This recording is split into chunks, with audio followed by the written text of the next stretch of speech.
I'm Freeman Morgan, and this is a special emergency broadcast of CIMUN Nightly News.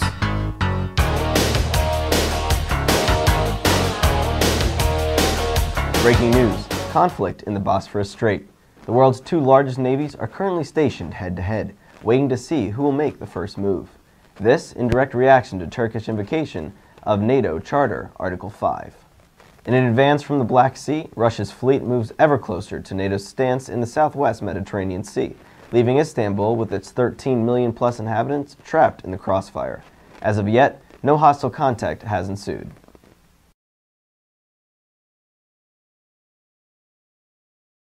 Reports are coming in. Millions are fleeing Istanbul. Our field reporter Williams Bryan is there currently with more information.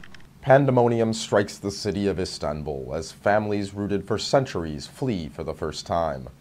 The threat of U.S. military confrontation here would be an unprecedented disaster.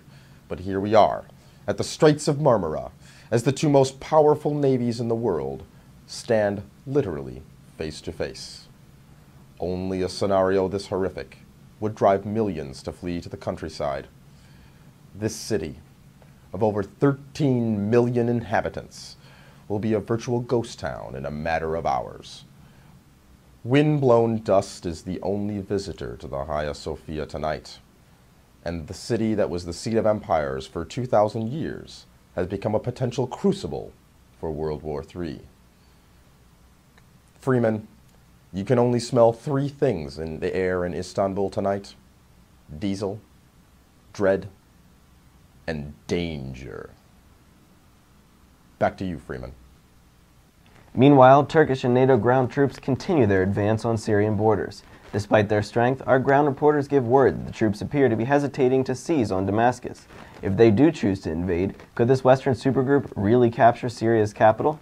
With the Russian Black Sea Fleet close on their heels, the Western alliance's true prerogatives remain to be seen. A new development in the Mediterranean has sent ripples of fear across the region. International intelligence agencies have detected a cluster of Russian Kilos-class submarines stretching from Sevastopol to the Syrian coast. The fleet appears to be en route to the Russian naval base at Tartus, stationed a stone throws from Damascus.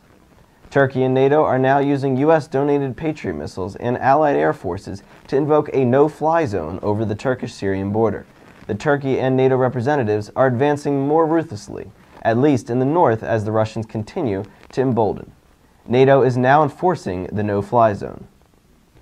Just last week, Iran directed Hezbollah to attack their mutual enemies in Israel, a sign of Iran's tendency in utilizing force. As we speak, Iran is beefing up arms shipments to the area via northern Kurdish-Iraqi ground supply routes. The vast Iranian increase in arms production continues to escalate despite the hyperinflation that has plagued Tehran since October. The Kurds are also garnering attention in Russia, as MI5 intelligence suggests that Kremlin may be brokering a deal with the Kurdistan Workers' Party in an effort to buffer its southern border with Turkey. On the flip side, the EU is suspected to follow suit with their Western allies and provide aid to the Syrian opposition. United States sponsorship of the Free Syrian Army has proved to be a diplomatic catastrophe as American missile technology continues to fall into the hands of belligerent Mujahideen insurgents. The extent to which these involvements will affect the region is currently unknown. In other news, rumors are swirling in the international health and security communities about the use of the so-called puppy flu virus as a biological weapon. The source country of this information is unconfirmed, but international community is worried this pandemic could land in the wrong hands, tarnishing the reputation of puppies worldwide. To recap, the conflict in Syria continues to globalize. Now, international observers have predicted NATO's involvement in blockading the Bosphorus Strait, which would effectively eliminate maritime transit, communication, and most of all, naval intervention on the part of the Russian Black Sea Fleet. We at CNN will keep you posted as the conflict and tensions around the standoff escalate.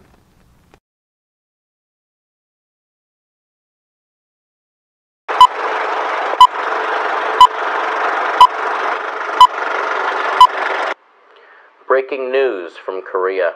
The Chinese have entered the Korean War.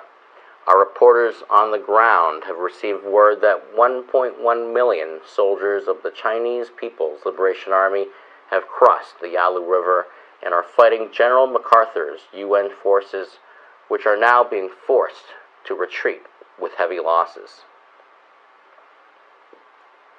General MacArthur had been advancing through North Korean territory, approaching the Yalu River which marks the border with China. The entry of the Chinese marks a severe escalation of an initially domestic conflict. Word that PLA troops had mobilized and were stationed in Manchuria came as a surprise to U.S. forces. U.S. intelligence had previously indicated that the PLA was entirely stationed across from the Taiwan Straits in southern China. We now know that repeated CIA flyovers failed to detect the movement of PLA forces northward, which under Mao's orders occurred entirely at night.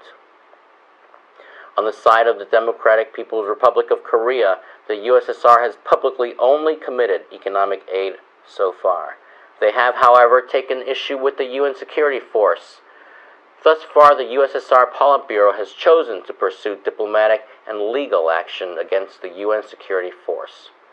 Security Council Representative Yakov Malik continues to oppose the initial formation of the UN Security Force. The world now waits with bated breath for both sides to make their moves, watching a small-scale civil war explode into a battle between two superpowers.